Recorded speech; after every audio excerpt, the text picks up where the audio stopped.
Cryptocurrency mining ni iki? Ese cryptocurrency mining igira izihe ngaruka ku mikorere ya cryptocurrency?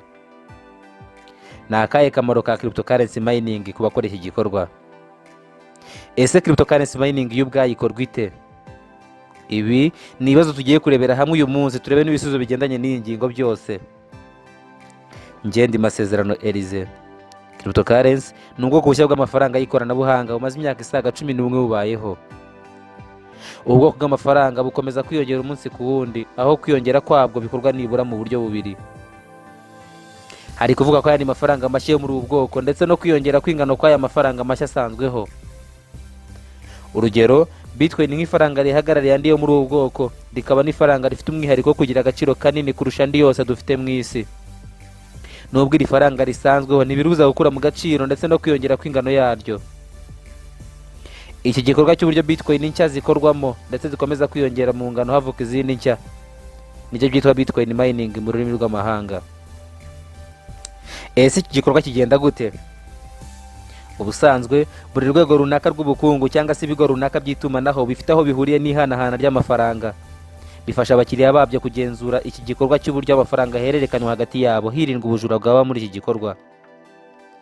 Buri munsi miliyari nyinshi z'amadolari zirahanahanwa hagati y'abakoresha ubwoko bushya bw'amafaranga y'ikoranabuhanga ahantu hatandukanye mu isi. Ibikorwa byinshi bijyanye no koherezanya cryptocurrency biraba buri munsi.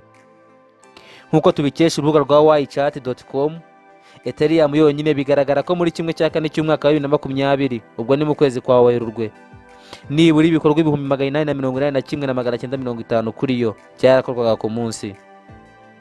Aha, iri faranga niryo ryoherezwaga cyane kurusha andi yose muri ubu bwoko, yewe byari ku bwikuye bw'inshuro zirenga 2 bwa mukeya wabyo Bitcoin. Bitcoin yo nibura ibikorwa by'ihanahana kwayo byabarirwa ku kigero cy'320,843 n'ibice bitandatu ku munsi. Iyo wumvise mining ushobora kumva ko hari ubucukuzi bw'amabuye y'agaciro akurwa munsi y'ubutaka. Yego rwose nibyo, kuko ubusanzwe iri jambo mining rizwi nk'ubucukuzi bw'ifite agaciro bihishe munsi y'ubutaka nka peteroli, koruta n'ibindi. Iki gikorwa gisaba imbaraga z'umubiri ndetse n'imashini zabugenewe zifasha ukora iki gikorwa neza. Nanone umucukuzi w'aya mabuye ahembwa ingano runaka y'amafaranga ku igereranya ry'amabuye aba yabashije gucukura. Cryptocurrency mining nabyo ni ubucukuzi, gusa byo bikorwa mu buryo bwo guhuza ibyakoze kuri aya mafaranga mashya mu gihe runaka. Aha twagereranya akazi gakorwa n'abamayine nk'akazi gakorwa na za banki cyangwa se kampani z'itumanaho.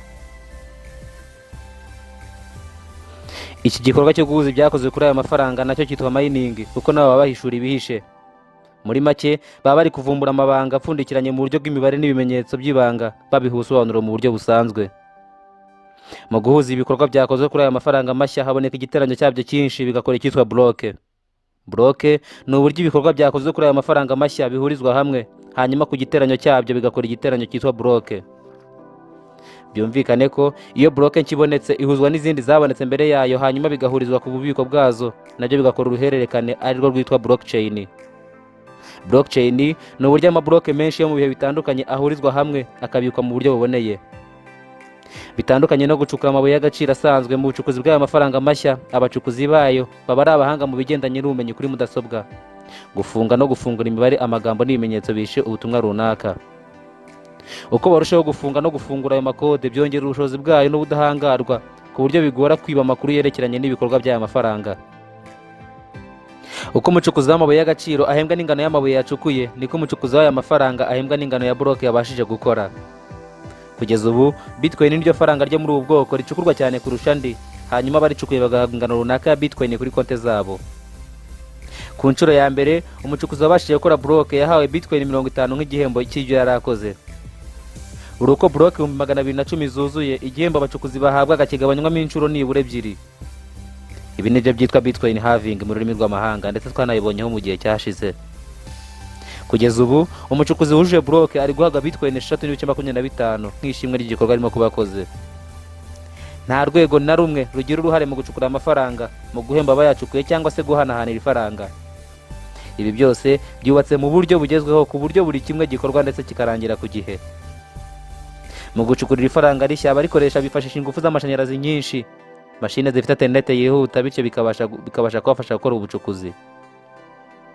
umumayina ufite ingufu nyinshi z'amashanyarazi abasha gucukura amafaranga menshi kurusha ukoresha ingufu z'amashanyarazi nkeya. Biragoye kuba umuntu uri gukoresha ingufu nkeya z'amashanyarazi yabasha kubona bloke mbere y'umucukuzi uri gukoresha imbaraga nyinshi z'amashanyarazi. Urugero ni nko gufata umwana mutoya udafite utubaraga twinshi ukamuha inshingano zo gutora udupira tunyagije mu mbuga, arimo kurushanwa n'umusore w'umugirigiri ufite imbaraga. Nta kabuza wa musore yatora udupira twinshi kurusha wa mwana mutoya ufite imbaraga nkeya. Iki gikorwa cyo gucukura amafaranga mashya gitwara imbaraga nyinshi z'amashanyarazi ku buryo abakora iki gikorwa bahabwa ibihembo byenda kunganya agaciro n'agaciro k'ingufu z'amashanyarazi baba bakoresheje. Kugira ngo umucukuzi wujuje bloke ahabwe ingano runaka y'amafaranga aba yacukuye, asabwa kwerekana amakuru yerekana ko ariwe wakoze icyo gikorwa. Ibi nibyo byitwa proof of work mu rurimi rw'amahanga. Mbere y'uko bloke yujuje ijya kuri blockchain, asubiza ibibazo by'imibare ahabwa, aho atoranya umubare umwe mu mibare 16 aba yahawe. Nababwiye ko kimwe mu byo abacukuzi baba bagamije ari ugusobanura kode bahabwa, bakazishyira mu rurimi rwasomwa n'undi wese wabubona. Urugero, bloke ya mbere yabaye tariki ya 3 Mutarama 2009. Umucukuzi wayikoze yatanze ubusobanuro bw'amakode yafunguraga, aho bwari buri mu magambo y'icyongereza agira ati: The time of fad January 2009, chancellor of brink of second bailout for bank. Abacukuzi kandi bashobora guhabwa ibihembo bitewe n'ingano za Bitcoin babitse kuri konte zabo. Ibi nibyo byita proof of stake mu rurimi rw'amahanga. Abacukuzi kandi ntibahabwa cryptocurrency nshya gusa, ahubwo mu guhuza ibikorwa byakozwe hari ingano y'amafaranga uwohereza acibwa. Aya nayo ahabwa abacukuzi b'iri faranga. Niba utarakora subscribe kuri channel yacu ya Crypto Rwanda TV, yikore ukande no kazogera ujye ubona inkuru zacu umunsi ku wundi. Mwakoze kubana natwe.